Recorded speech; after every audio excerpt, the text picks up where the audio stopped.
So they spent a good part of a whole day here training us how to wrap his leg and how to massage him and stuff. And they left us with a book and all the instructions to do that. But Downs was a horse that enjoyed pulling. So it was a commitment to get him back doing what he wanted to do.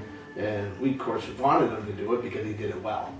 And I think at the time he might have been 10 or 11, so he still had years of, productivity. From that point on, once we committed to, to learn about how to take care of him, which, we had to commit to that, then we went forging ahead. And every day thereafter, we massaged him every morning, and then harnessed him, and then we worked him.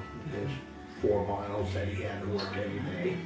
And we lugged him, to build muscle and stuff. And then when we brought him back in, after 3-4 hours, he had a hot shower, and we let him dry, and then we re-wrapped his leg.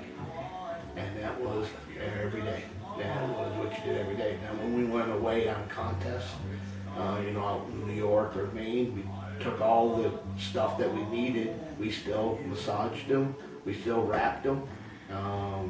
And if he wasn't pulling or working, he was wrapped.